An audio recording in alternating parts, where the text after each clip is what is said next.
कराची वाला जो स्टेडियम है ना, लाहौर से ज़्यादा अच्छा है। लाहौर से ज़्यादा उसका व्यू जो है ना वो ज़्यादा अच्छा है। देखिए शाहीन शाह अफरीदी जो है एक ही जगह पे बॉलिंग कर रहे हैं, अब वो बहुत ज़्यादा जो है प्रोडक्ट हो गए हैं। आप चेक करें ये चीज़ क्या है बॉस। क्या जी, किसी ने किसी की गर्लफ्रेंड को छेड़ दिया, कोई कहता है मैं तुमसे ज्यादा बेहतर हूँ, किसी को टाइटल चाहिए। तालीम बिल्कुल एक अलग चीज है और तरबियत बिल्कुल अलग चीज है। हुकूमत की रिट को ये चैलेंज हो रहा है, सट्टा माफिया सरगर्म है।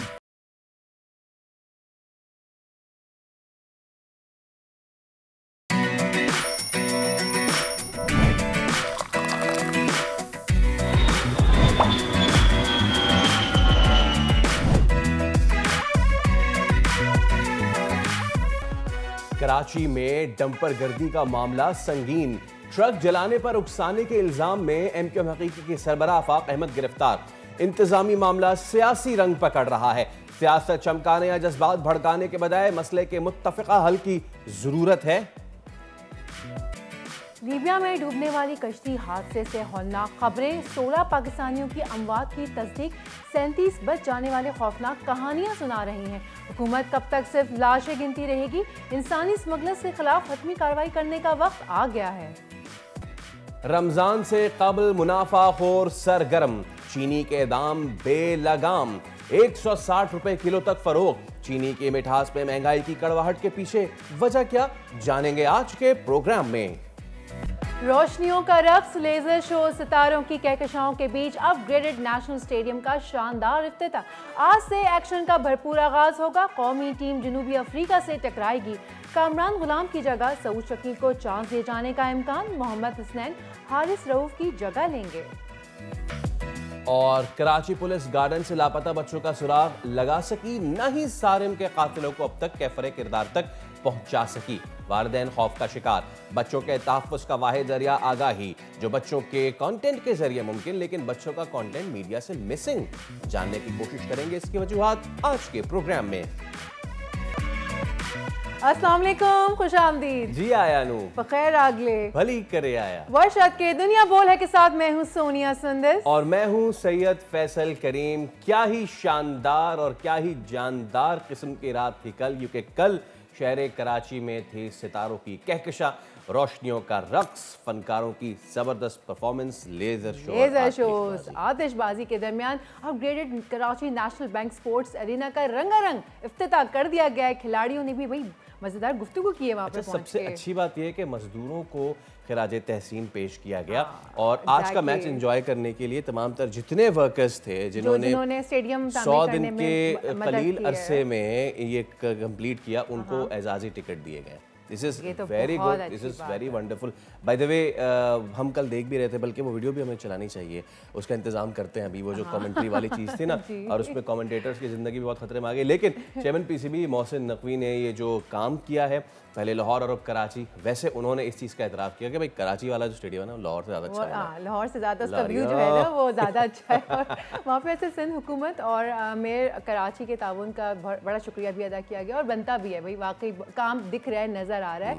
यही है पैगाम, खुल के खेल, अपग्रेडेड नेशनल स्टेडियम इसकी। अच्छा वैसे पता है बात क्या है, इसकी इफ्तिताई तकरीब तो हुई, लेकिन ग्राउंड में सबसे ज़्यादा शोर मचा, सबसे ज़्यादा वो किस चीज़ पर, चले आप बताएं मुझे किस पे मचा होगा? मेरे ख्याल से बाबर आजम की एंट्री पर मचा होगा। ये प्लान नहीं था हमारा।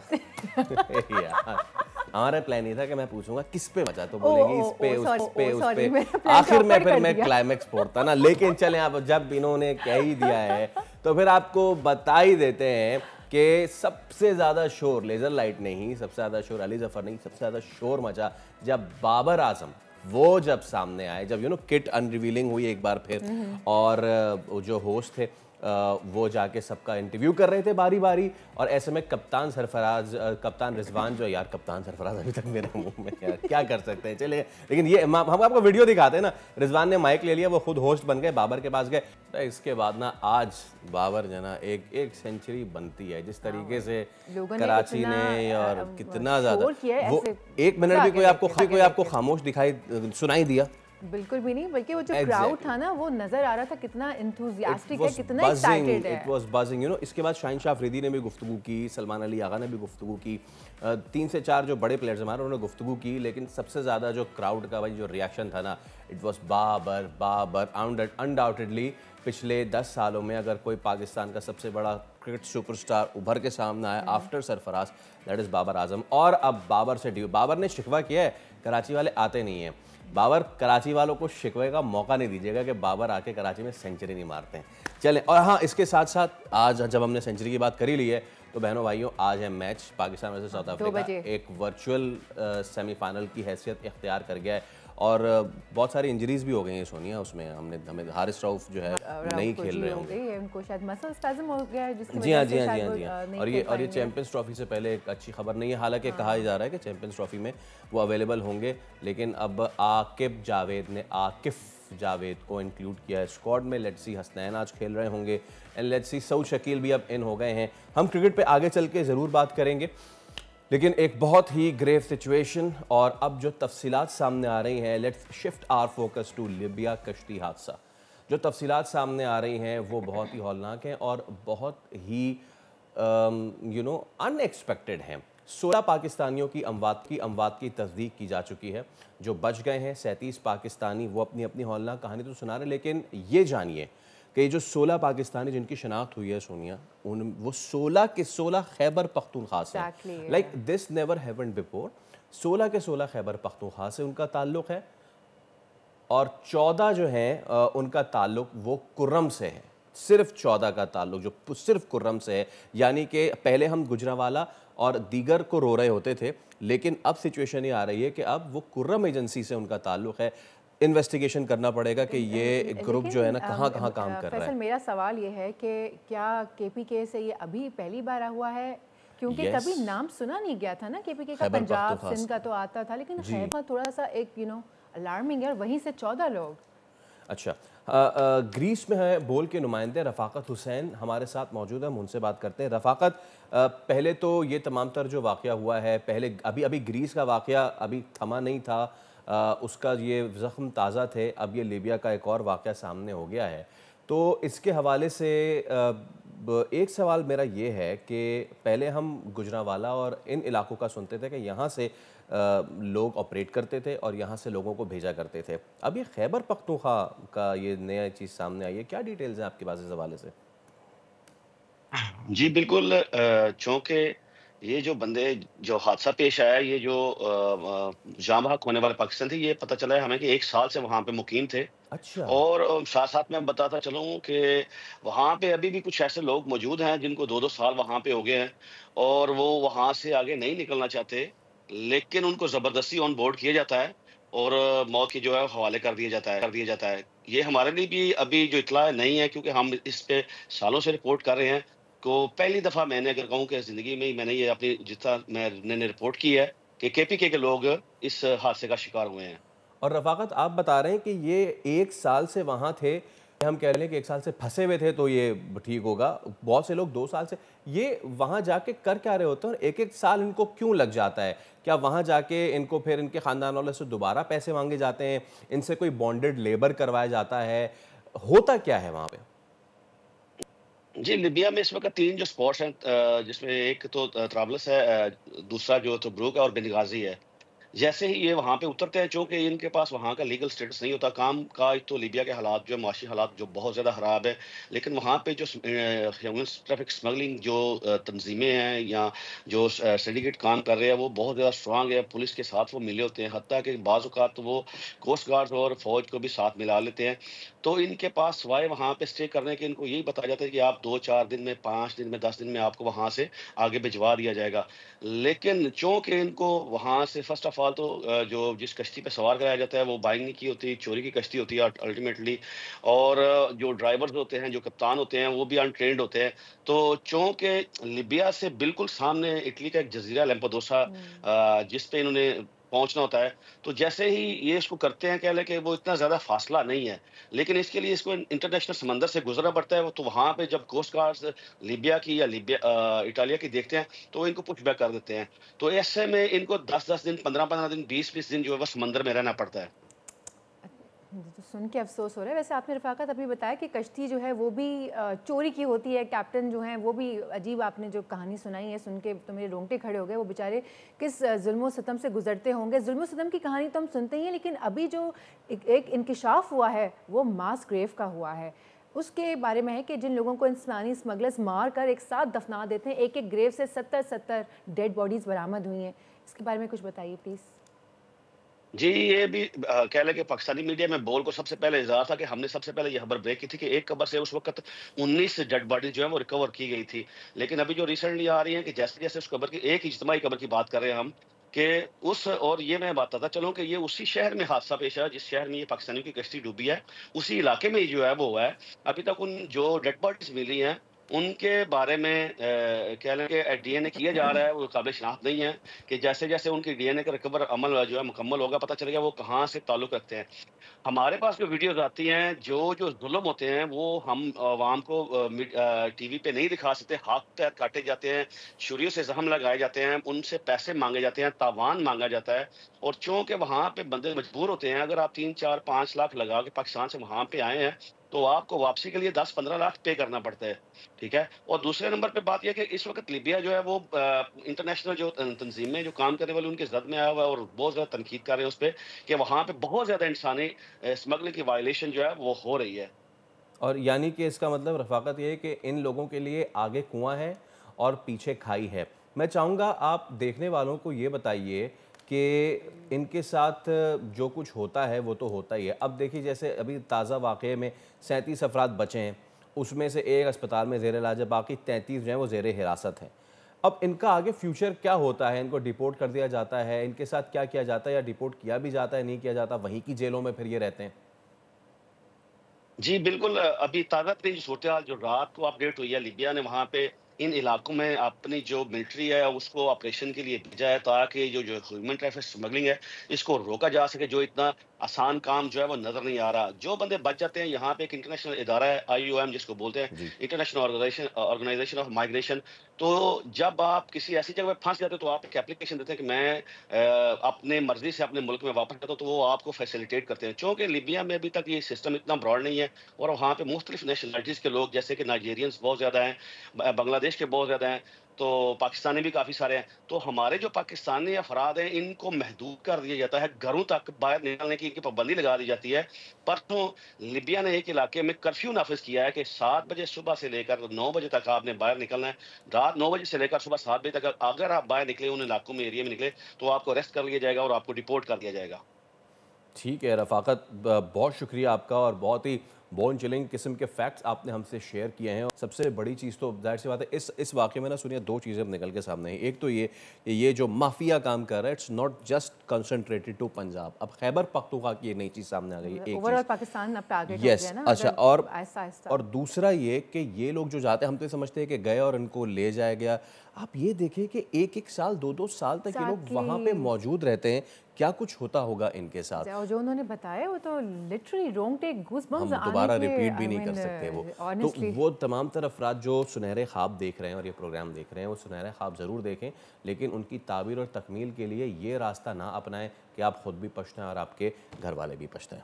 अब वक्त हो जाता है एक ब्रेक का। ब्रेक लेना बड़ा ज़रूरी हो गया। ब्रेक लेते हैं, ब्रेक के बाद हमें ज्वाइन करें। Stay with us.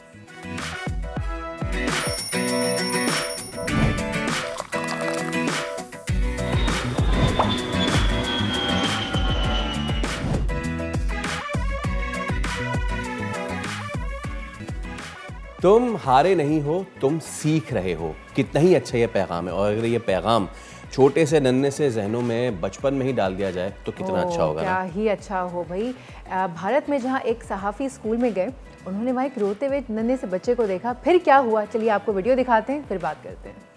वो ना रुहासा हुआ था शुरू में, और उसके बाद उसके चेहरे पे वो जो मुस्कुराहट है ना, वो बड़ी प्राइसलेस थी। जो सोच के साथ उसके जो एक्सप्रेशंस चेंज हुए हैं ना, दिल ले गए। एब्सोल्युटली। और भाई हम भी जो हारे हैं, हम हारे थोड़ी हैं। हम तो सीख रहे हैं। हम सीख रहे हैं। हम बात कर रहे हैं अब अपनी क्रिकेट टीम की। कल मोहम्मद रिजवान ने भी कहा कि जी आप हम पे देखें, भरोसा रखें। हम मोहसिन नकवी साहब ने कहा भरोसा रखें, तो हम भी आपसे कह रहे हैं कि आप भरोसा रखें, क्योंकि आप हार नहीं रहे, हम सीख रहे हैं। या तो विन है या तो खैर। तो पाकिस्तान टीम में 2 तब्दीलियाँ की गई हैं। कामरान गुलाम की जगह स्क्वाड में सऊद शकील की शमूलियत हुई है, और हारिस रऊफ की जगह फास्ट बॉलर हसनैन जो है वो फाइनल 11 का हिस्सा है। पता नहीं क्यों, क्या लोग सोच रहे होंगे कि मैं क्यों हंस रहा हूँ, लेकिन चलें आप कंटिन्यू है। पाकिस्तान पाकिस्तान 11 में जो है फ़ख्र ज़मान, बाबर आज़म, सऊद शकील, मोहम्मद रिजवान, सलमान आगा, तैयब ताहिर, खुर्शीद खान, शाहीन अफरीदी, मोहम्मद हसनैन, नसीम शौर, अबरार अहमद शामिल हैं। पाकिस्तान क्रिकेट टीम के जो फास्ट बॉलर हैं हारिस रऊफ़, वो इंजरी की वजह से जो है सीरीज़ से बाहर हो गए हैं, ऐसा ही है ना? यस, और उनकी जगह स्क्वाड में तो आकिफ जावेद को लाया गया है, जिन्होंने अभी बांग्लादेश प्रीमियर लीग में बेहतर परफॉर्मेंस दी है। लेकिन देखते हैं आज क्या होगा। तो हमारे साथ मौजूद हैं क्रिकेट एक्सपर्ट सैयद हैदर, उनको हम वेलकम करते हैं। हैदर साहब अस्सलाम वालेकुम, शुक्रिया आपके वक्त का। तो हैदर साहब, पहले अभी हम सायम अयूब के ही ज़ख्मों की ताब ना लाते हुए रो रहे थे कि अब हारिस रऊफ़ का भी एक जो इंजरी है वो हमारे सामने आ गई है।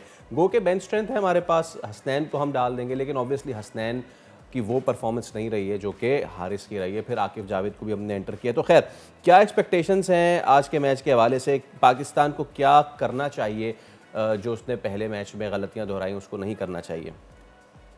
देखिए, आज का मैच इतना मुश्किल नहीं होगा। न्यूजीलैंड की टीम पूरी टीम खेल रही थी, जबकि साउथ अफ्रीका में 7 नए प्लेयर्स हैं। इवन ये कि उनका एक प्लेयर जो डेब्यू कर रहा था लास्ट मैच में न्यूजीलैंड के खिलाफ, उसने 150 रन किए हैं, मैथ्यूज़ ने।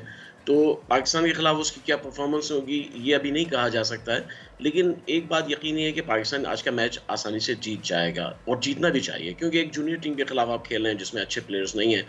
और पाकिस्तान ने 2 तब्दीलियां, जैसे कि आपने अभी बताया, सऊद शकील को लिया। इसका मतलब है पाकिस्तान भी कुछ प्रिपरेशन की तरफ जा रहा है, कुछ टेस्ट करना चाहता है। और ये कहा भी जा रहा था कि ये जो टूर्नामेंट है, ट्राई सीरीज जो है, ये एक आपके लिए टेस्टिंग फेज है कि आप उसमें आप देख लें, आखिरी आपके पास मौका है।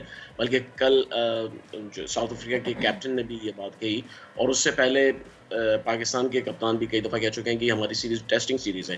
तो इस सीरीज़ में पहले मैच में ही आपको टेस्टिंग पे जाना चाहिए था, जब आपके प्लेयर्स जो श्योर थे, बाबर आजम हैं या उसके बाद दूसरे प्लेयर्स हैं जो सलमान अली आगा हैं, जो खेलेंगे हर सूरत में चैंपियंस ट्रॉफी, तो आप दूसरे प्लेयर्स को देख लेते। लेकिन आपने इस टूर्नामेंट को जीतने की कोशिश की है, उस चक्कर में आप पहला मैच भी हार गए। तो आज के मैच में पाकिस्तान को 2 चीज़ें जो है मैं समझता हूँ करनी चाहिए। एक एग्रेशन दिखानी चाहिए, एग्रेशन दिखाएं। जूनियर टीम है, उसके खिलाफ एग्रेसिव आप मोड में जाएंगे तो यकीनी तौर पर आपका एतमाद जो है, कॉन्फिडेंस बूस्ट होगा। अच्छा, इसमें हैदर साहब एक चीज़ ये कि साउथ अफ्रीका जो है वो यकीनन इतनी मजबूत टीम नहीं, लेकिन आज वो मफाका को भी डाल रहे हैं। मफाका जिसको आपको पता है कि बाबर आजम का दर्द सर बने हुए थे वो जब गई थी पाकिस्तानी टीम साउथ अफ्रीका। और फिर तबरेज़ शमसी भी होंगे, Tabraiz Shamsi versus Fakhar Zaman, we all want to see that. इससे पहले भी कुछ गर्मा गर्मी हो चुकी है। गालिबन कॉर्बिन बॉश जो हैं वो भी शायद होंगे। तो साउथ अफ्रीका ने भी थोड़ी ऐसी अपनी स्ट्रेंथ बेहतर तो की है। देखिए, साउथ अफ्रीका ने तो पहले ही ये कह दिया था कि ये सीरीज़ जो है हमारे लिए टेस्टिंग फेज है। जो हमारी असल टीम है वो अभी बाद में चैंपियंस ट्रॉफी में खेलेगी। अच्छा, बाबर आजम जो है स्पिनर्स के खिलाफ स्ट्रगल कर रहे हैं, आज से नहीं 6 महीने हो गए। अमेरिका से जो उनका एक फेज शुरू हुआ है, उसके बाद से अब तक वो संभल नहीं पाए।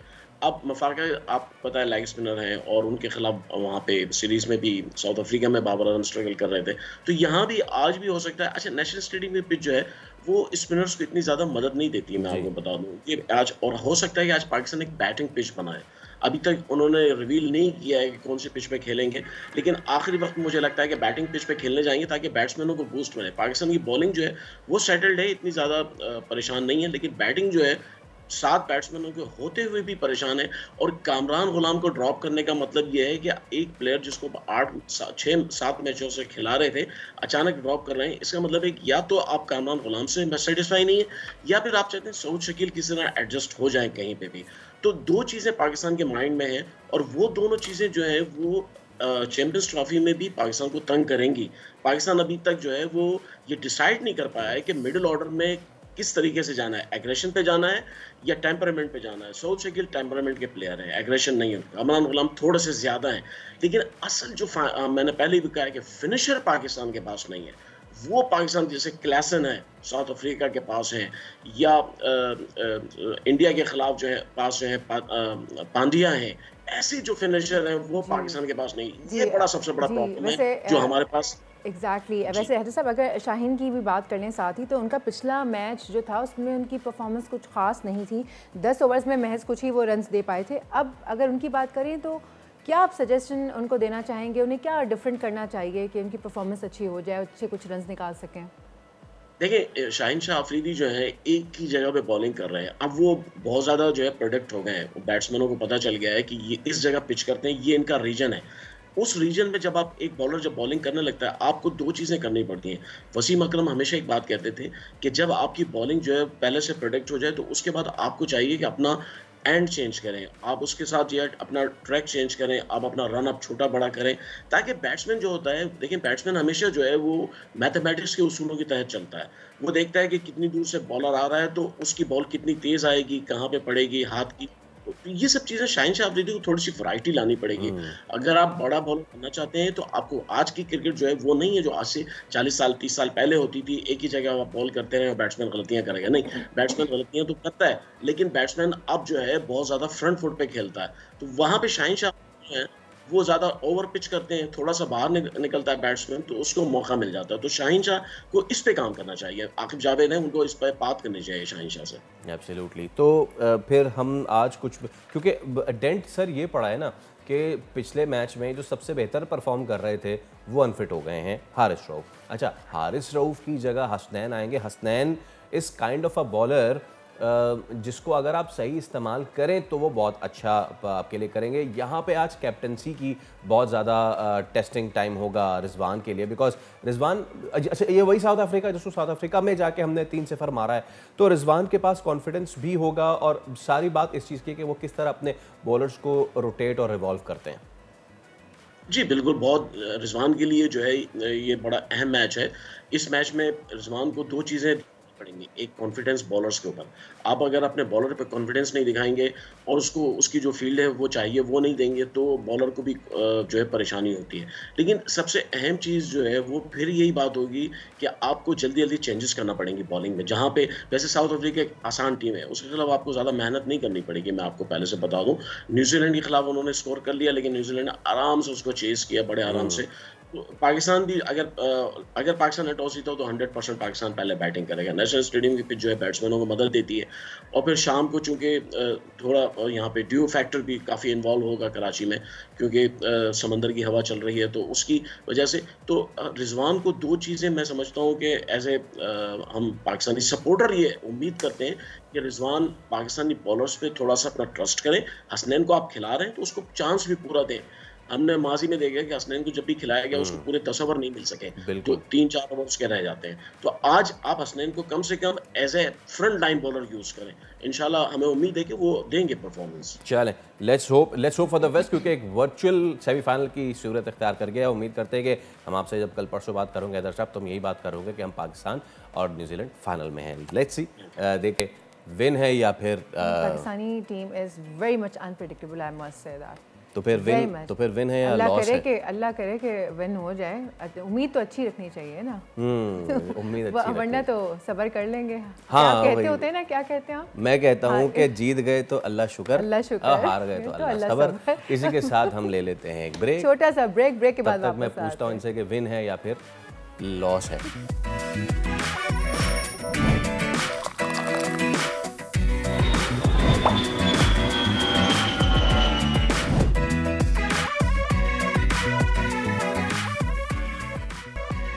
आप देख रहे हैं प्रोग्राम दुनिया बोल है। एक बार फिर आपको कहेंगे खुशामदीद, हमसे जुड़े रहने के लिए एक बार फिर आपका बहुत बहुत शुक्रिया। इससे पहले कि हम आगे बढ़ें, हम आपको ये बताना चाहते हैं कि दुनिया कहाँ तक चली गई है, बहुत सारी चीज़ें तब्दील हो गई हैं, हमारे पहनने के, खाने के, पहनावे, इसके अलावा हमारे पढ़ने लिखने के तरीक़े, हमारे खेल कूद के तरीके, सब टेक्नोलॉजी तब्दील कर रही है। ऐसे में हमारे जो डिफेंस है, जो हमारी दिफाई मामलात हैं, अब वो कैसे मॉडर्न ना हो। तो आपको एक वीडियो दिखाते हैं, उस वीडियो के साथ साथ हम आपको बताते रहेंगे कि ये हो क्या रहा है।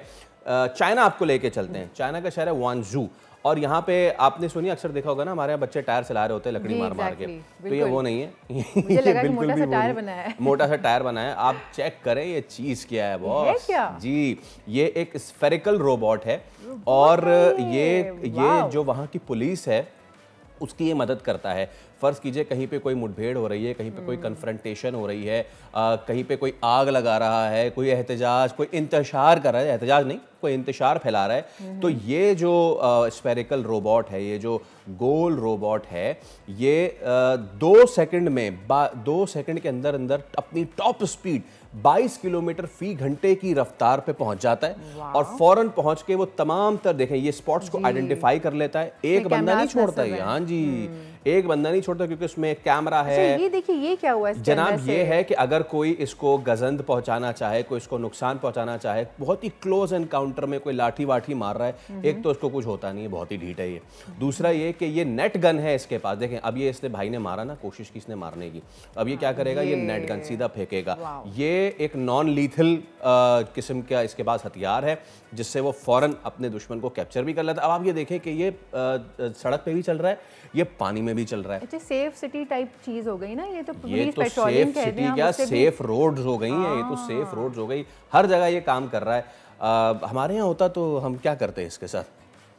सबसे पहले तो कैमरा निकालते इसके कैमरा साथ, निकालते, और उसके बाद कहते कि कैमरे को देख के हाथ दिलाते, सेल्फी ले लेते हम इसके साथ। उसके बाद के उठा के ले जाता है इसको, वो टायर ले आता, कहते अरे यार मेरी गाड़ी में ना वो पीछे टायर थोड़ा बबलिंग कर रहा है, ये लगा के देख लेता हूँ मैं, इससे बेहतर हो सकता नहीं। तो खैर देखें दुनिया कहाँ जा रही है, और हम चले तो चांद तक वरना शाम तक वाले मामला हैं, लेकिन ऐसा नहीं है क्योंकि हमारे यहाँ बहुत सारा टैलेंट भी मौजूद है। क्या है टैलेंट हमारे साथ? खेल के मैदान से खबर शामिल करते हैं ना। पाकिस्तानी रेसलर जो हैं अतहर जाहिद नेपाल के शहर खटमंडू में होने वाली इंटरनेशनल मेगा रेसलिंग चैंपियनशिप में शानदार परफॉर्मेंस का मुजाहरा करते हुए जीत गए और रेसलिंग के मेगा इवेंट में पाकिस्तान ने भारत को शिकस्त दी है। यही मैं सुनना चाह रहा था, बस इसके आगे कोई खबर है ही नहीं, खत्म बात। वैसे सऊदीया की पैदाइश है अतहर की और बैनुल-अक़वामी रेसलिंग के मैदान में पाकिस्तान की नुमाइंदगी करते हैं, तो हम इनको वेलकम करते हैं। अतहर जाहिद, अस्सलाम वालेकुम and thank you so much for your time.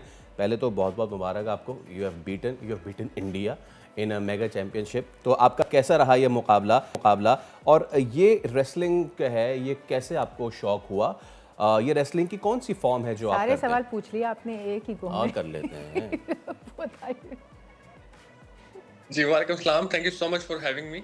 और सबसे पहले तो रेसलिंग का शौक मुझे बचपन से ही था, मेरे फादर रेसलिंग देखते होते थे, तो वहीं से मुझे भी शौक डेवलप हो गया वीसीआर के टाइम से। तो देख के उनको भी लाइक मेरे घर में ऐसे था जैसे कोई फेस्टिवल हो रहा हो जब भी रेसलिंग लगती थी, तो वहीं से देख के मुझे शौक हो गया, क्रेज हो गया। तो मैंने कहा कि क्यों ना इसी चीज़ को आगे परस्यू किया जाए, तो फिर मैंने इसकी प्रोफेशनली ट्रेनिंग ली। मैं पहला पाकिस्तानी हूँ जो किसी अमेरिकन रेसलर से ट्रेंड है, मेरे कोच हैं WWE के रेसलर कैलिस्टो। तो अल्हम्दुलिल्लाह आज मैं आप सबको प्राउड कर रहा हूँ, और ये जो मैंने भी इंडिया को हराया ये सिर्फ बिगिनिंग है, आगे भी बहुत कुछ मैंने अचीव करना है, और सब सारी मेरी विक्ट्रीज जो है वो पाकिस्तान के लिए होंगी। सब जबरदस्त, दैट्स अ स्पिरिट, जबरदस्त। ये बताइए, आपने भी कहा कि बचपन से आपने देखी रेसलिंग और आपको शौक हुआ, तो बचपन से कोई एक होता है ना जिसके ऊपर फोकस होता है कि मैं जब खेलूंगा तो मैं ये वाले दाव पेच जरूर लगाऊंगा, वो कौन है? मेरी जो इंस्पिरेशन रही है बचपन से वो शॉन माइकल है। yes. तो जब मैं बड़ा हो रहा था तो हाँ वो तो रिटायर हो गए थे, लेकिन उन्हीं से मुझे इंस्पिरेशन मैं लेता रहा हूँ, और उनका जो फिनिशर मूव था सुपर किक, तो वो मैं अपने हर मैचेस में यूज़ करता हूँ, और वो मैं यानी उसी से लाइक अपनी काफ़ी मेरी विक्ट्रीज उसी मूव से हुई हैं। अतहर आपने जो बात की है ना, इससे हमारे भी जो माजी के दरीचे वो खुल गए। जुमे को आती रेसलिंग और उसमें सब लोग बैठ जाते थे, ट्रिपल एच भी होते थे, ये तो जुम्मे के बहुत बाद की बात है। वो जो पुरानी चीजें, हक होगन, ब्रॉक लेसनर भी बहुत बात के, ब्रेट हार्ट और शॉन माइकल्स, तो क्या ही जबरदस्त। अच्छा, लेजेंड्स हैं।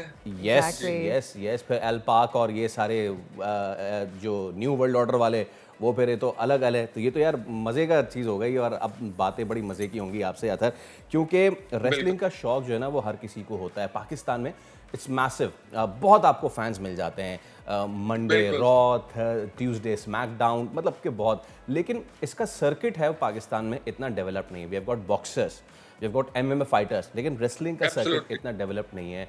Why is that so? Basically Pakistan में कोई प्लेटफॉर्म नहीं है, ना तो यहाँ पे कोई सर्टिफाइड एकेडमीज है, ना सर्टिफाइड ट्रेनर है, तो लड़कों को देखने का शौक है, वो शौक ही रह गया है ये। और अभी जैसे मैं अल्हम्दुलिल्लाह ब्लेस्ड हूँ, मुझे सारी मेरी ट्रेनिंग जो है वो सऊदी अरब से हुई है।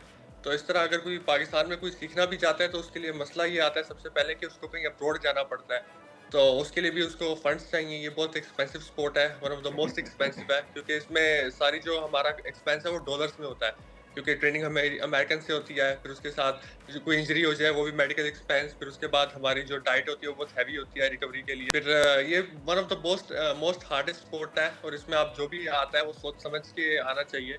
और जो भी ये करना चाहते हैं, ये बहुत अनफॉर्चुनेट है पाकिस्तान में कि प्लेटफॉर्म ना होना, लेकिन मैं भी इसके लिए वर्किंग कर रहा हूँ कि इस तरह जो लाइक जितने भी यूथ है और लड़के आना चाहते हैं वो किसी तरह परस्यू कर पाए, तो इस पे भी मेरी वर्किंग जारी है। अच्छा, वैसे अगर आप जब पाकिस्तान खुद आते हैं और आपको खुद अपनी प्रैक्टिस करनी होती है तो फिर क्या करते हैं आप? पाकिस्तान में तो ऐसा कुछ नहीं।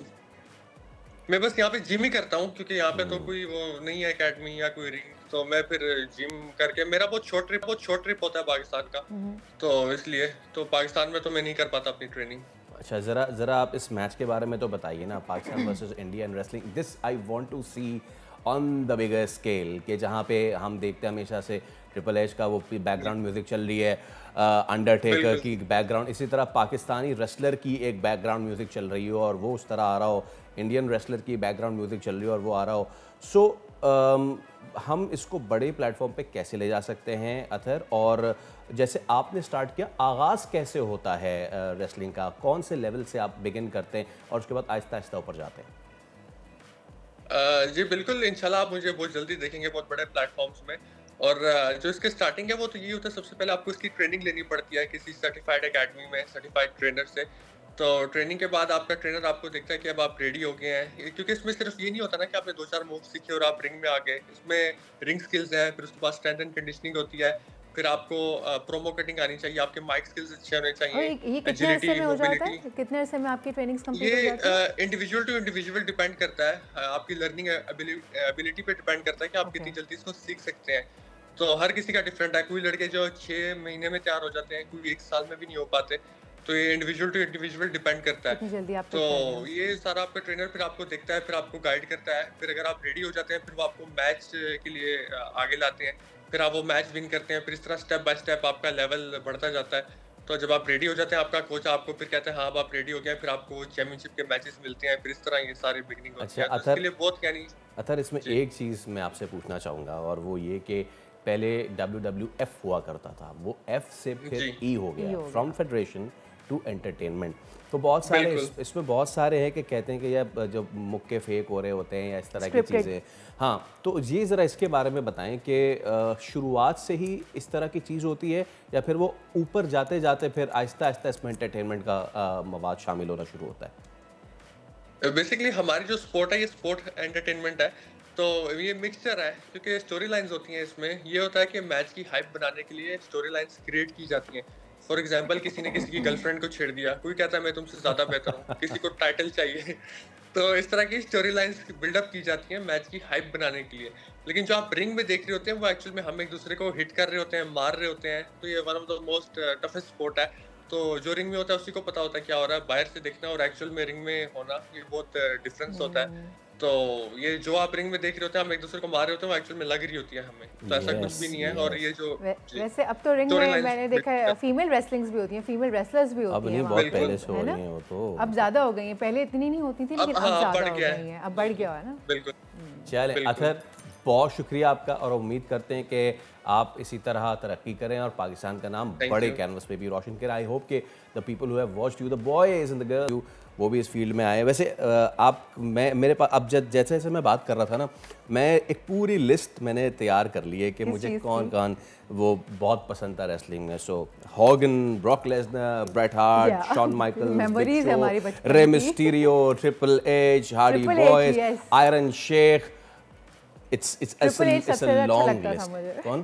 ट्रिपल एच, वो आके जरा डांस करते थे ना। डांस तो सारे ही करते थे। वो कर्ट एंगल, उनका कॉस्ट्यूम एंड ऑल, वो जरा ज़्यादा अच्छा लगता था मुझे। चले अभी एक ब्रेक ले लेते, उसके बाद हाजिर होंगे। Stay with us.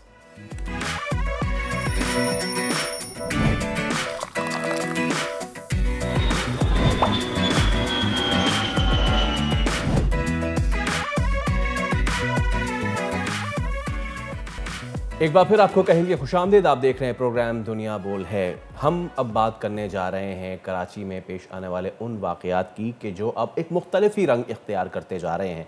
आपको पता है कि ये जो डंपर और हैवी ट्रैफिक है उससे पिछले दिनों कराची में कितनी ज़्यादा अमवात हुई हैं।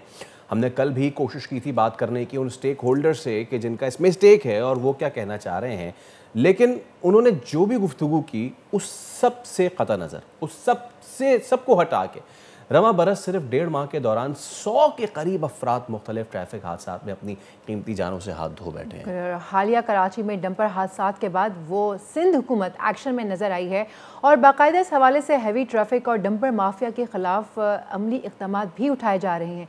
कल इसी हवाले से ट्रक जलाने पर उकसाने के इल्ज़ाम में MQM हकीकी के चेयरमैन आफाक अहमद को कराची से भी गिरफ्तार किया गया है। और हम कल जब बात भी कर रहे थे ट्रक और डंपर एसोसिएशन के सदर से, तो उनकी गुफ्तगू से भी यही अंदाज़ा, यही शायबा हमें मिल रहा था कि this is going somewhere else. तो इस पे ज़रा अब हम बात कर लेते हैं कि जितने पॉलिटिकल एक्शन हो रहे हैं उनसे अवाम कितने ज़्यादा मुतमईन हैं, ये मसला है क्या। हमारे साथ मौजूद हैं मुत्तहिदा कौमी मूवमेंट पाकिस्तान के सीनियर रहनुमा डॉक्टर फ़ारूक सत्तार साहब। फ़ारूक भाई अस्सलाम वालेकुम, बहुत शुक्रिया आपके वक्त के लिए। I know you have been travelling but again दौरान सफ़र भी आप हमसे गुफ्तगू कर रहे हैं, इसके लिए आपका तहे दिल से मैं शाकिर हूँ। डॉक्टर साहब, क्या हो रहा है ये कराची में ना, छोड़ें इसको कि किसने क्या कॉल दी, इस चीज़ को भी छोड़ें कि कौन गिरफ्तार हुआ। मसला ये है कि अब ये चीज़ लसानी रंग इख्तियार करता जा रहा है और अब इसमें पॉलिटिकल मामलात भी अब सामने आते जा रहे हैं। तो क्या कहेंगे आप, इतने लोग मर गए, उसके बाद डंपर स्टेशन वाले कह रहे हैं कि जी आप हमें पाबंद ना करें, हम कराची बंद कर देंगे और ये सारी चीज़ें। तो आपका बीइंग कराची की जमात मेनली क्या किस पे कहना है? MQM पाकिस्तान की अगर आप क़याम की हिस्ट्री लेंगे ना, जी हाँ, तो ज़ाहिर है कि उसकी बड़ी वजह तो तालीमी इदारों के दाखिलों में जो आला तालीमी इदारे, पेशा वाराना, प्रोफेशनल कॉलेजेस, यूनिवर्सिटीज़, एक कोटा सिस्टम था सिंध दही और शहरी के फ़र्क को लेकर, और रोज़गार के दरवाजे, सरकारी जो नौकरियां या मुलाजमतें थी उनमें कोटा सिस्टम था दही और शहरी को लेकर। अच्छा, लेकिन APMSO और पाकिस्तान महाजिर स्टूडेंट्स ऑर्गेनाइजेशन बनने के बाद जो MQM बनी, महाजिर कौमी मूवमेंट, मुझे अच्छी तरह से याद है कि ये सन 1984 में हुआ था और सन 1985 में उस वक्त एक मिनी वैगन ने एक कराची की तालिबा जिसका नाम बुशरा जैदी था, उसे बेदर्दी के साथ कुचल दिया था और उसके नतीजे में ये एक लसानी फसाद जो है, जिसकी पुष्टपनाही किसी सियासी जमात ने नहीं की थी, लोगों के अंदर एक रद्द अमल है, एक रिएक्शन है, जिसको अगर वफाकी हुकूमत और ख़ास तौर पे जो सूबाई हुकूमत है जिसके पास 18वीं तरमीम के बाद ख़ास तौर पर अब ये जिम्मेदारी आ गई है कि वो कानून नाफिज करे, हर तरह की जराइम की बेखनी करे और हर जगह एक नज़्म ज़ब्त हो, एक उसूल के मुताबिक जो है वो ट्रैफिक को भी चलना चाहिए, उसका डिसिप्लिन भी मेंटेन होना चाहिए। तो अब ये अगर सिलसिला अगर देखने में आपके खुद आदाद शुमार कह रहे हैं, 100 से ज़्यादा लोग डंपर, कंटेनर और दीगर ट्रैफिक हादसात में जाँ बहक हो जाए कराची जैसे शहर में। अच्छा, तो उस वक्त जो एक वेव आई थी तो वो महाजिर और पख्तून एक इशू बना था उस ज़माने में, लेकिन उसके नतीजे में जब MQM उस सारे मामले में आई और उसने सबको आपस में एक दूसरे के साथ मिलाने और बिठाने की कोशिश की, तो नौबत पहुंची थी वली खान और उस वक्त MQM के जो बानी हैं उस वक्त जनाब अल्ताफ हुसैन साहब, उनके दरमियान मुलाकात हुई थी। तो उसके बाद जाके जो ये मामला कहीं किसी जगह पर आके ठहरा था। अब ये क्या किया जाए, ये अगर इतनी मतानत नहीं है, इतनी समझदारी नहीं है, बसीरत नहीं है कि लोग ये जो ट्रैफिक हादसा है हुकूमत की तरफ से कहाँ कोई एक्शन है, कौन सा कोई कमीशन बनाया गया, कोई तहकीकाती कमेटी बनाई गई और किसी से ये बासपुर्स की गई कि भाई ये दिन के औकात में ये डंपर कंटेनर इतनी बेबाकी के साथ, सफाकी के साथ कराची की सड़कों पे दौड़ते फिरें और एक स्पीड के साथ दौड़ते फिरे और मोटरसाइकिल सवार हों, पैदल लोग हों, ये किसी को भी कुचल दें, इनके लिए ज़िंदगी की कोई कीमत नहीं है। तो मुझे बताइए कि उसके बाद ये जो रद्द अमल आया है, मैं किसी भी वायलेंस जी फारूक साहब, लेकिन अब लोग ये कह रही हैं कि 100 अफराद तकरीबन मर गए हैं इन हादसात में, किसी ने एक्शन नहीं लिया है, 3 डंपर जल गए कि सबके सब खड़े हो गए, क्या इंसानी जान अहम नहीं है? मैं यही बात कह रहा हूँ ना कि अगर ये 3 डंपर आज लोग जलाने पर आ गए हैं तो देखें, ऐसा भी देखने में आया कि अगर कोई डाकू पकड़ा गया तो लोगों ने कहा कि अब इंसाफ तो होना नहीं है।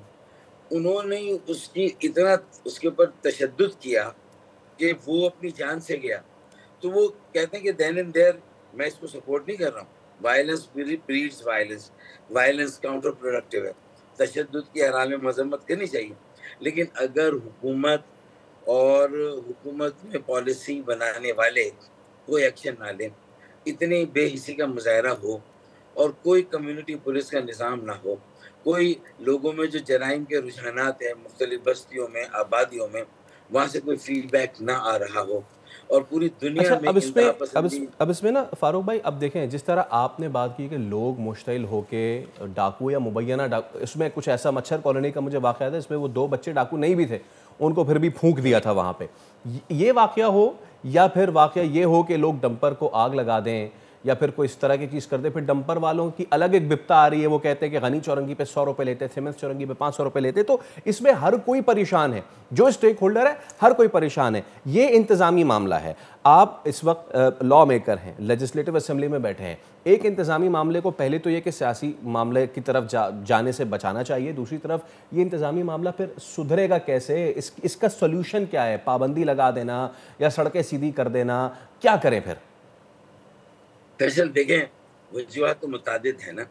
अब अगर कराची की सड़कें तबाह हाले बर्बाद हो गई हैं और उनका कोई पुरसाने हल नहीं, पानी की किल्लत में भी इजाफा हो रहा है, एक वक्त आएगा तो ये पानी के भी फसादात शुरू हो जाएंगे। वो तो वापडा ने काम को तेजी से मुकम्मल करना शुरू किया और दिसंबर 2026 में इंशाल्लाह 26 करोड़ गैलन पानी इजाफी मिल जाएगा, जिसमें हमारी भी बड़ी कोशिश शामिल है। फिर उसके बाद निकासी आपके मसाइल हैं और जो कुछ MD कैट के एग्ज़ाम में जो कुछ हो रहा है उस पर हमने प्रेस कॉन्फ्रेंस की। इंटरमीडिएट या मैट्रिक के बोर्ड्स में जिस तरह कराची के तलबा तालबात के साथ हो रहा है, जिस तरह उनकी सरकारी नशिस्तों में आबादी में इजाफा हो रहा है लेकिन उनकी नशिस्तों में इजाफा नहीं हो रहा, फिर बच्चे अगवा हो रहे हैं। ये सिर्फ डंपर कंटेनर नहीं, इसके अलावा जनवरी में बच्चों के अगवा की वारदातें भी अपने उरूज पर हैं। फिर रहजनी में लोग कत्ल हो रहे हैं, लोग रजिस्ट नहीं करे। गोल्ड मेडलिस्ट मारे गए हैं, उनका मोबाइल छीना जा रहा है, पर्स छीना जा रहा है, गाड़ी छीनी जा रही है, मोटरसाइकिल छीनी जा रही है। तो मुझे बताएं कि अब कराची के शहरी कहाँ जाएंगे? डंपर कंटेनर वाले अगर कहीं रिश्वत दे रहे हैं, उनके साथ जो सुलूक हो रहा है, तो अगर वो भी कहीं पर हैं तो फिर क्या एक तहरीक चलनी चाहिए, लोग जाकर वजीर आला हाउस में या कहीं पर जाके धरना दे दें। मेरे ख्याल में मुझे बताए ना, देखिए ये काम तो हुकूमत MQM के साथ मिलकर एंगेज करके इलाकों में जाए, लोगों में जाए, डंपर कंटेनर के जो मालिकान है, जो ट्रांसपोर्टर्स है, उनके साथ बैठकर बात की जाए। जो ट्रैफिक पुलिस है उन्हें उनकी निगरानी की जाए। ये जो सिटी वार्डन्स थे जो MQM के मेयरशिप के ज़माने में आए थे, वो कम्युनिटी पुलिस का काम कर रहे थे, उन्हें आप चौराहों पे खड़ा कर दें, वो ट्रैफिक को इजी कर दें। रमज़ान का महीना आ रहा है, लोग रोज़ा अपने जो इफ्तार है वक्त पर अपने घर में करेंगे। ये सारी चीज़ें किसी ज़माने में हुई है ना। जी फारूक साहब, जी फारूक साहब, वैसे आफाक अहमद के बयान पे आप क्या कहेंगे और क्या आप आवाम से अपील करेंगे? आप लीडर हैं, लोग आपकी सुनते हैं, तो लोगों से इस मामले पर पुरअमन रहने की अपील कर सकते हैं आप? देखिए, आफाक अहमद ने जो बयान दिया वो 1985-86 में जिस तरीके से जो वाक़यात हुए थे, ये उसी तरह बात चली जाएगी। सिर्फ गिरफ्तारी से मसला हल नहीं होगा। उन्होंने कहा, तो मैं उनको जस्टिफाई तो नहीं कहूँगा कि उन्होंने जिस तरह कहा कि फिर लोग कानून अपने हाथ में ले ले, लेकिन ये सवाल तो मेरा है कि फिर लोग क्या करें अगर कानून हाथ में ना ले। मैं नहीं उकसा रहा, मैं मुस्तैल नहीं कर रहा, लेकिन लोग फिर करें क्या, उन्हें बताएं। देखें, कामरान टिसूरी भाई ने भी, गवर्नर सिंध ने भी इस मसले को बहुत शिद्दत के साथ उठाया, मुख्तलिफ चैनल्स में भी ये मसला उठाया। आपके यहाँ तो मेरे ख्याल में एक पूरी कैंपेन चली थी ये ट्रैफिक हादसा को और ट्रैफिक को लेकर, तो ये आपका भी एक अच्छा कंट्रीब्यूशन है। अच्छा, हम की अपील करेंगे। कामरान टिसूरी भाई ने तो कहा कि अगर हुकूमत कुछ नहीं कर रही तो अदालत जो सिंध हाई कोर्ट है वो सुओ मोटो नोटिस ले, उन्होंने लेटर लिख दिया है।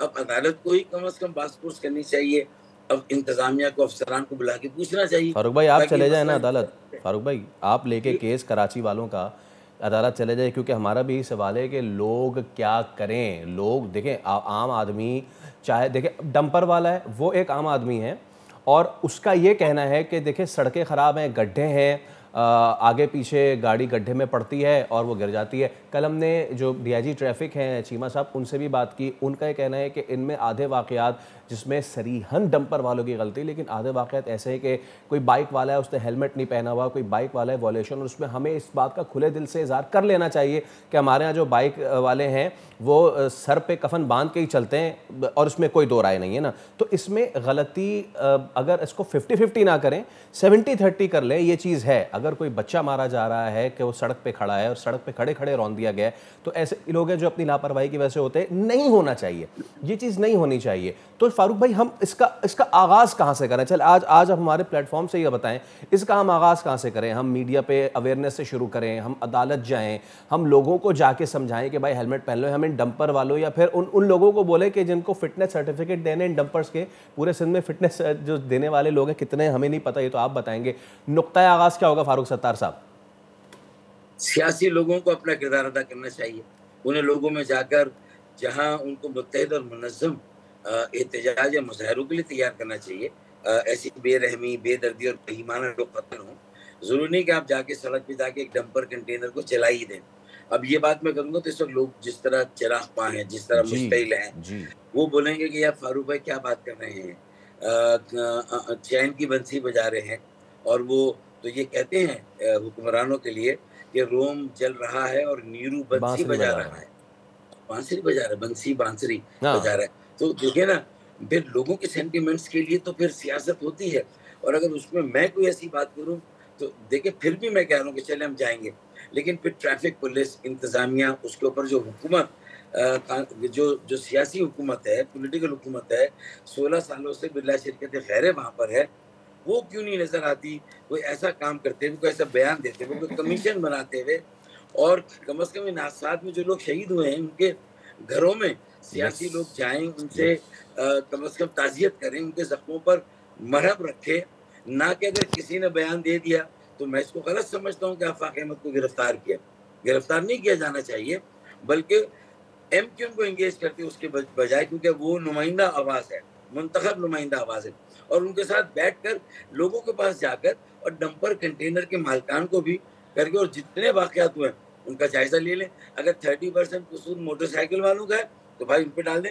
लेकिन ये सिर्फ तबसरे तज्जिए में तो बात ना करें, फैसल करें, सोनिया करें, डॉक्टर फारूक सत्तार एक तबसरा तज्जिया हो रहा है जिसको प्रैक्टिकली करना है, हम वहाँ साथ देने के लिए तैयार हैं। जिस इलाके में किस तरह के वाक़यात हो, कभी लियाकताबाद, कभी मलीर, कभी लांडी, तो फैसल मेरे ख्याल में हमें अपना काम करना चाहिए, इंतजामिया को अपना काम करना चाहिए, मीडिया को अपना काम करना चाहिए। जो आपने किया और कर लें, मैं उसको सराहता हूँ।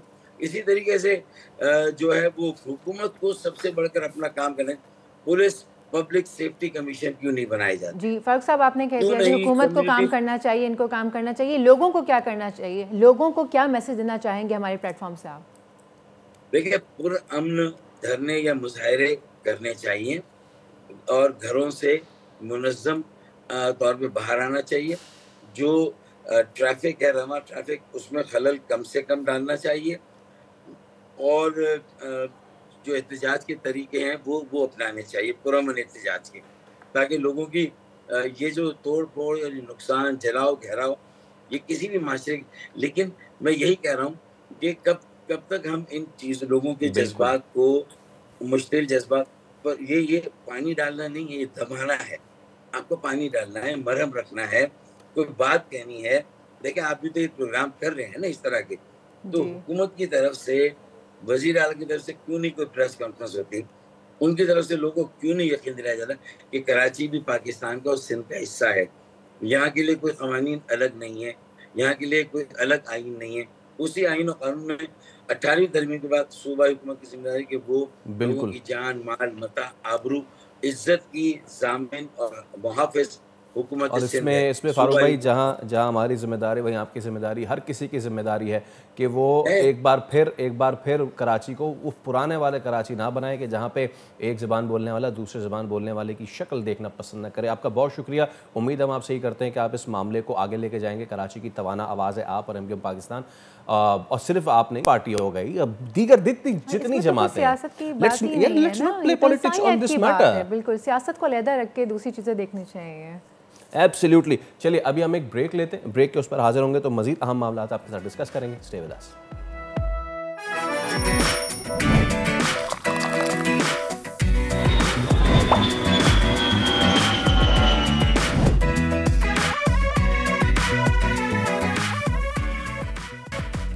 वेलकम बैक जनाब, उम्मीद करते हैं आपका दिन अच्छा गुजर रहा होगा। अभी मैं कुछ देर पहले बैठ के अपनी बचपन की मेमोरीज रिवाइव कर रही थी। आपको याद है वैसे जब हम लोग छोटे थे? 80 साल पुरानी चीज़ें याद नहीं है नहीं, डायनासोर्स के ज़माने की बात कर रही हूँ मैं, और फिर से चले जाएं। हाँ। बच्चों का कंटेंट ऐनक वाला जिन आया करता था, याद है आपको? इसके अलावा कुछ अच्छे ऐसे कार्टून्स थे, इवन हमारे जो निकलोडियन वगैरह था उसके ऊपर भी कुछ बच्चों के अच्छे से कंटेंट शेयर किए जाते थे। जब हम बच्चों के कंटेंट की बात करते हैं तो ये सिर्फ बच्चों का कंटेंट कार्टून नहीं है। जैसे आपने, अब thank you so much for that कि आपने ऐनक वाला जिनका नाम लिया।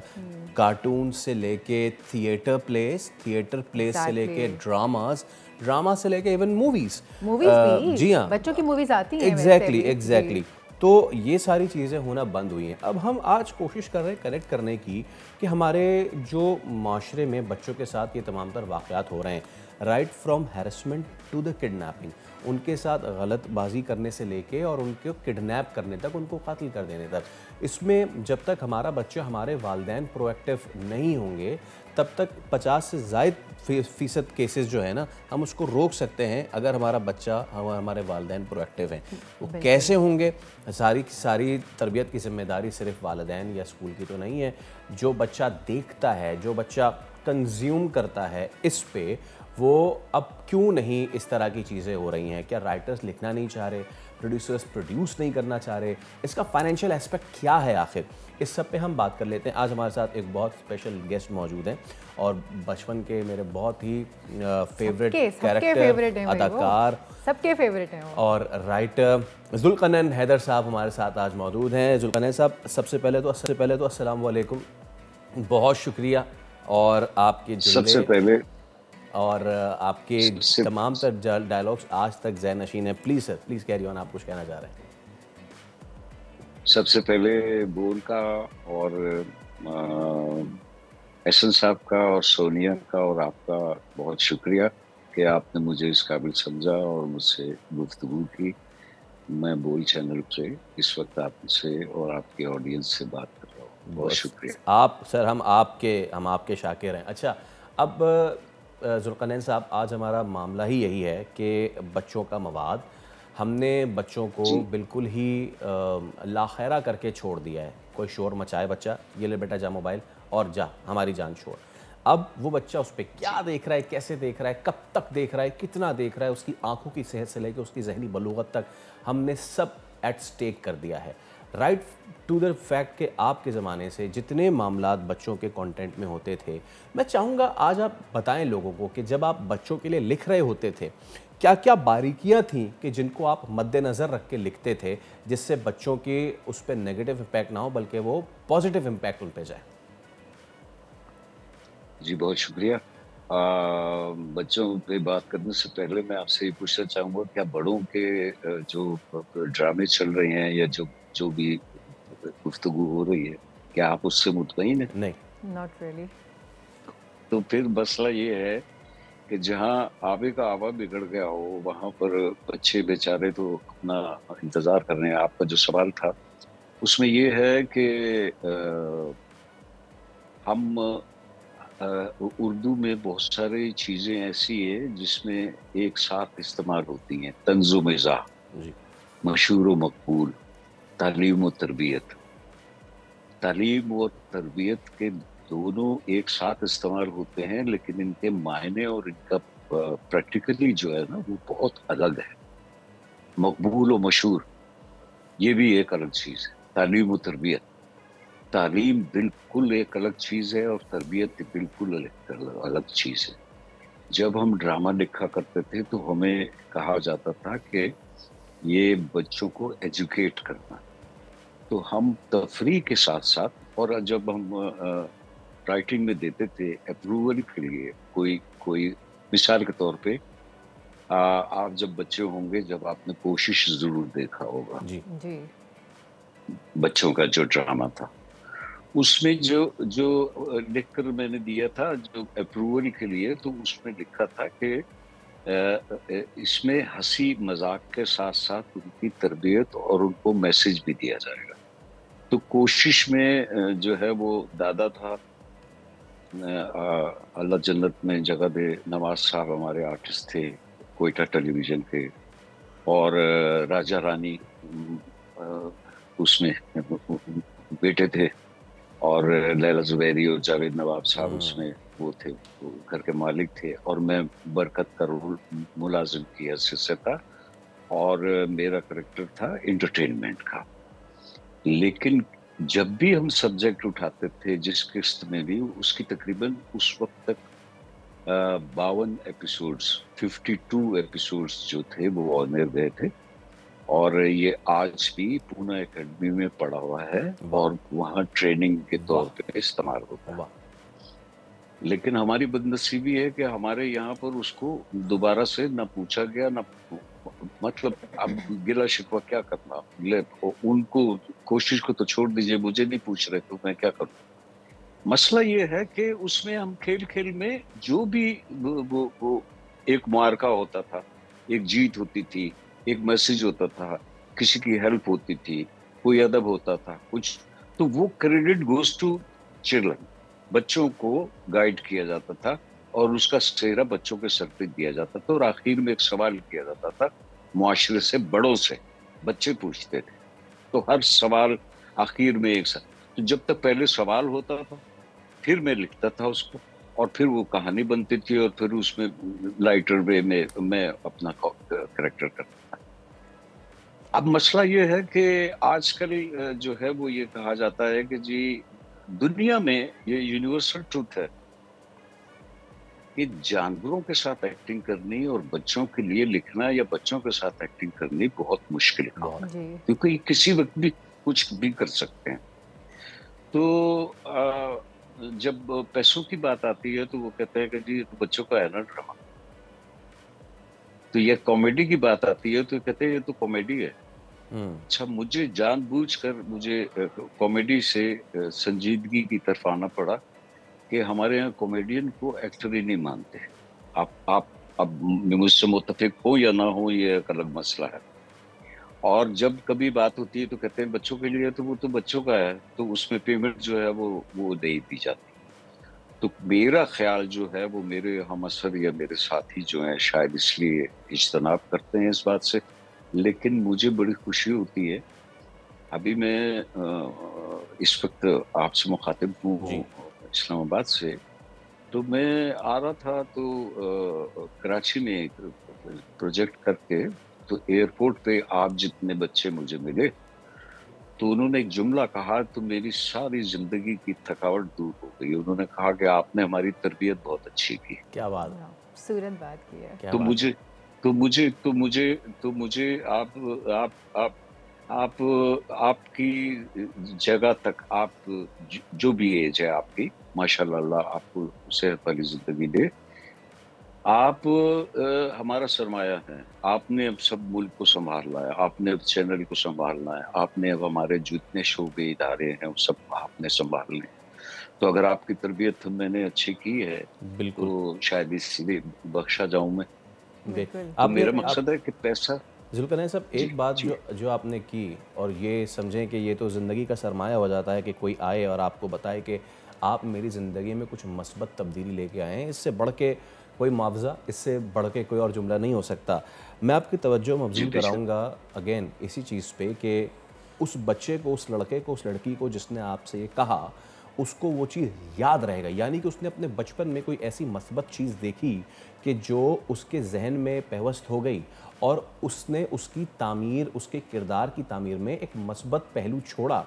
हम आज क्या कर रहे हैं, हम आज नई चीज़ें बना रहे हैं जिससे ना सिर्फ बच्चों की जहनी बलूगत ठीक नहीं हो रही, बच्चों की जहनी तरबियत ठीक नहीं हो रही, बल्कि now they are at the perils, वो शिकार हैं मुख्तलिफ चीज़ों का हमारे माशरे में। किसी बच्चे को आप डंडे के ज़ोर पे ये नहीं बता सकते कि गुड टच बैड टच क्या है। उसको अगर तफरी के अंदाज में, उसको अगर मालूमाती अंदाज में ये चीज़ बताई जाए तो वो ज़्यादा ईजीली उसको डाइजेस्ट भी कर सकता है। जी, अब मसला ये आ गया है कि डिजिटल मीडियाज के आने से जो है, अब मेरे पांच दफ़ा मुझे मेरे साथी कहते हैं कि आप चैनल पे बैठ के, आप मीडिया पे बैठ के मीडिया की बुराई कर रहे होते हैं। अब मैं क्या करूँ? अब अगर हकीकत में आपसे बयान ना करूँ तो ये भी एक गलत बात है। मसला ये है कि पहले ये जो यूट्यूब या जो भी चैनल जो है हमारा जो सोशल मीडिया है जी, वो इंस्पायर्ड था हमारे चैनल से। अब हमारे चैनल इंस्पायर हो गए यूट्यूब और सोशल से, और वहाँ का अंदाज, वहाँ की मिसाल, वहाँ की बात आती है। तो मेरा मकसद ये है कि अब इसमें कुछ ऐसे भी नाम लेने पड़ेंगे। हमारे एंकर्स भी हैं, और हमारे जो 7 बजे से लेकर 12 बजे तक जो प्रोग्राम होते हैं उसमें हमारे वो साहिबान हैं जो सारे असेंबलियों में हैं, और ऐसे आते हैं हर चैनल पे। एक वक्त में 3-3 चैनल्स पे आए हुए होते हैं। इन्होंने गाड़ियों में कपड़े रखे हुए होते हैं, और वो वेस्ट कोट चेंज कर ली, या वो विग चेंज कर ली, या चश्मा चेंज कर लिया, और आप देखें अगर चैनल्स को तो एक वक्त में 3-3 जगह बैठे हुए होते हैं। ज़ाहिर है थोड़ी सी देर पहले की रिकॉर्डिंग होती होगी, और जिस अंदाज से वो अंदाज़ गुफ्तगू है, वो ये आपके अल्फाज जो हैं वो बेटा आपकी तालीम बताते हैं। बिल्कुल ऐसा ही है। और जो अंदाज है वो आपकी तरबियत बताते हैं। एब्सोल्युटली। मैं अभी यही आपसे सवाल करने लगी थी, और अच्छा हुआ आपने खुद ही ये बात छेड़ दी कि इन तमाम चीज़ों के साथ जो फैसल ने कही, आपने कही, अदब का भी बहुत ज़्यादा फुकदान दिखाई देता है। और जिस तरह कंटेंट में हम तालीम और तरबियत सिखाया करते थे, अदब भी उसी तरीके से हुआ करता था। बड़ों का अदब, स्पेशली आपसे जो सीनियर्स हैं, आपके घर के जो बड़े हैं, वो अदब भी अब नापैद हो गया है।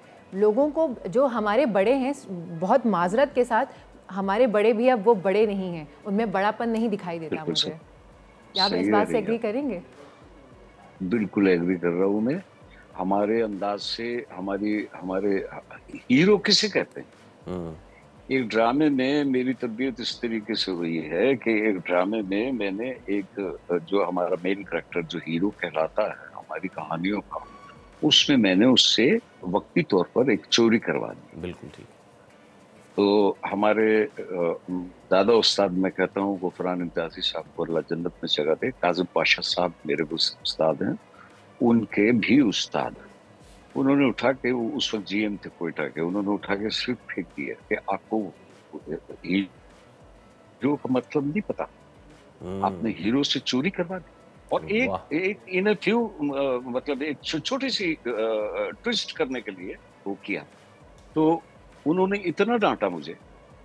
अब हमने विलन जो है या बुरे लोग जो हैं उनको हीरो के तौर पे और उनको नुमाया करते हैं। प्रॉब्लम ये हो गई। बिल्कुल, गुफ्तगू इतनी खूबसूरत हो रही, लेकिन वक्त की कमी है। लेकिन यकीनन न सिर्फ हमने आपकी मौजूदगी से इस्तेफादा किया, बल्कि बच्चों तक, लोगों तक ये पैगाम पहुँचाया कि कितना ज़रूरी हो गया है बच्चों की तरबियत करना, और आज के डिजिटल एरा में बहुत ज़्यादा ज़रूरत होगी। आवाज़ हम भी उठाते रहेंगे, आप भी उठाते रहिए, कभी ना कभी कहीं ना कहीं तो पहुँच ही जाएगी।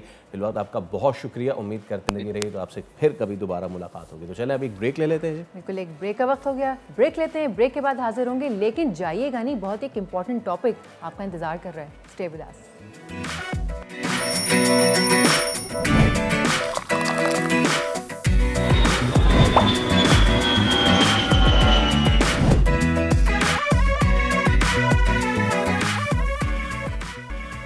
मेरे अजीज़ हमवतनों, अब जो हम आपको बताने जा रहे हैं, जो लोग चाय पी रहे हैं उनकी चाय में बहुत कड़वाहट आ जाएगी। जो लोग ब्लैक कॉफ़ी पी रहे हैं वो ब्लैक कॉफ़ी पे ही इक्तफ़ा करें, क्योंकि चीनी होने जा रही है फिर से महंगी, कहीं कहीं हो भी गई है।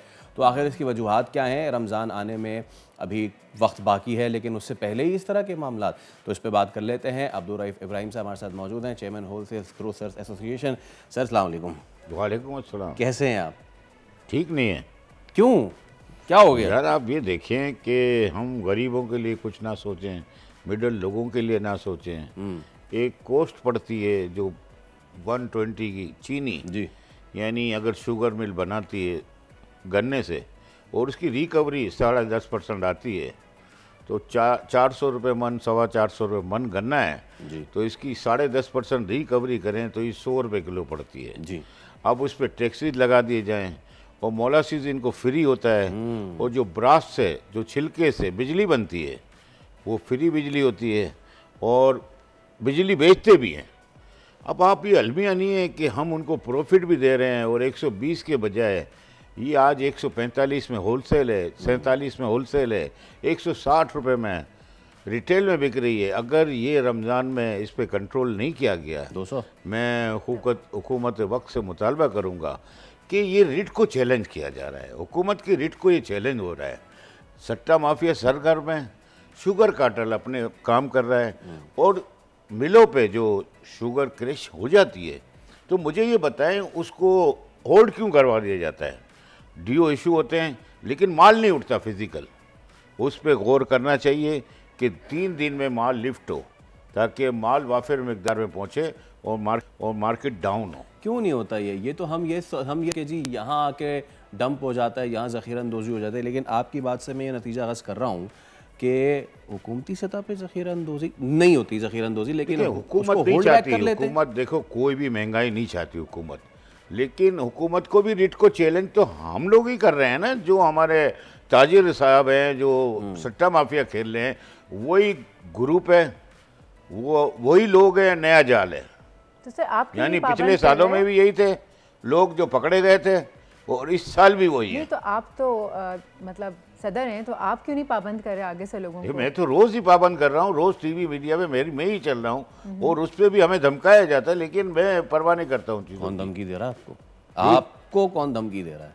नहीं देखें, आप ये ना कहें, लेकिन हमने ईमान कामिल बनाया हुआ है, आवाम के लिए आवाज़ बुलंद करनी है, हुकूमत वक्त का भी साथ देना है। अब उनको हम अपील कर रहे हैं हुकूमत वक्त से, वज़ीर ख़जाना से, वज़ीर आज़म से और वज़ीर दाखिला से कि इसको फिल फोर नोटिस लें और इनको एजेंसीज के हवाले करें जो सट्टा माफिया हैं, उनको सरगर्म हैं, उनको लगाम डालें। अच्छा, आपने फिर कोई कंप्लेन की? अगर आपकी बात नहीं मानी जा रही तो आपने कमिश्नर से कोई कंप्लेन की, कोई मुज़ाकरात? देखिए मैं अभी कमिश्नर से आज मीटिंग है हमारी, अच्छा, फिर चीफ सेक्रेटरी साहब के पास जाना है। मैं आपको अंदाज़ा ये बता सकता हूँ कि देखें हमारे यहाँ अलमिया है कि कमिश्नर साहब भी इस पर तवज्जो नहीं दे रहे। मैं हकीकतन बात कर रहा हूँ, वो तो उनके डोमेन में नहीं आता चीनी, वो फेडरल गवर्नमेंट में। अब मैं आपको बताऊं कि दालों पे जब आपने सुना होगा 500 रुपये की दाल, 400 रुपये की दाल, ये सुना है ना जी। आज इस लिस्ट में कोई 400 की दाल नहीं होगी, इतनी कमी वाकई हुई है। देख रहा हूँ मैं मुझे अगर दे दें तो मैं ये ना आप देख लें 520 की दाल, 360, मैं आपको होलसेल के रेट बता रहा हूँ, होलसेल। मेरी बात सुने जी। अब यही माश की दाल 500 रुपये की बिक रही है, यही चने की दाल जो 250 की है 400 की बिक रही है, तो रिटेल पे क्यों कंट्रोल नहीं किया जाता? कमिश्नर साहब का ये डोमेन में है कि कमिश्नर साहब भी देखें, डीसीज देखें, तमाम एसीज देखें और क्रैक डाउन हो, जब जाके इम्प्लीमेंट होगा। ये गरीब लोगों को पीसा जा रहा है, होलसेल में इसका इफेक्ट नहीं आता, रिटेल पे जाता है। वैसे सारी दुनिया में होता है, रमज़ान आता है तो लोगों के ऊपर आसानी दी जाती है, हमारे यहाँ उल्टा हो जाता है, फल वाले से लेके चीनी वाले तक। देखें आप मुझे बताऊं, देखें हमारी नीयत अच्छी नहीं है।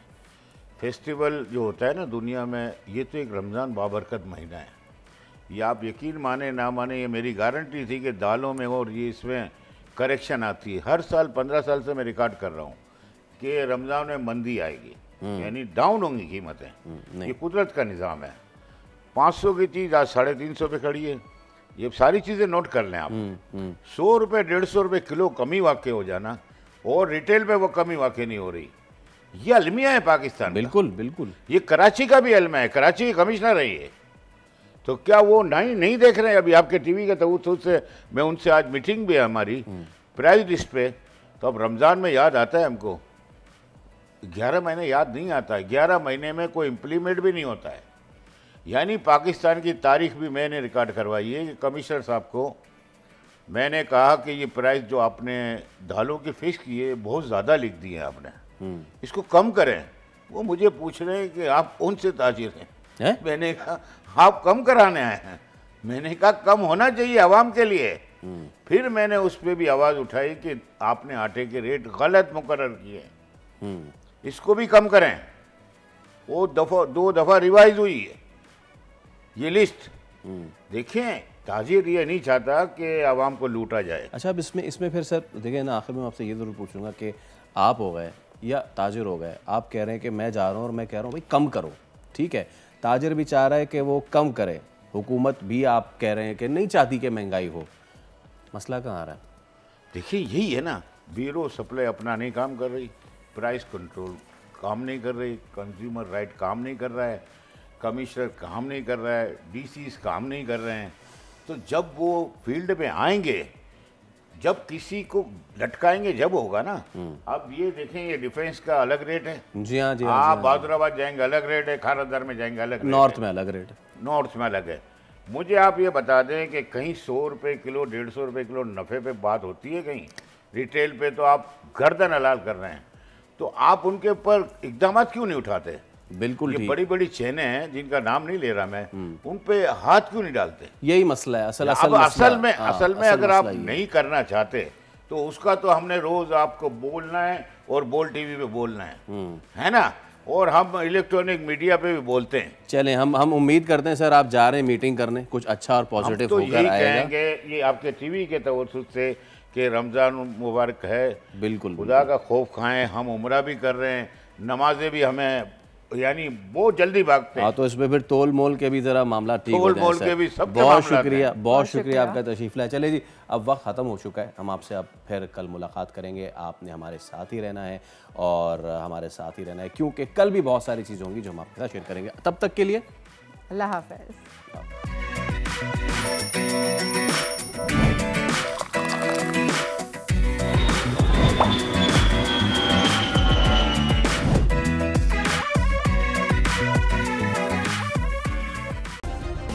सब्सक्राइब करें और बेल दबाएं ताकि कोई खबर रह न जाए।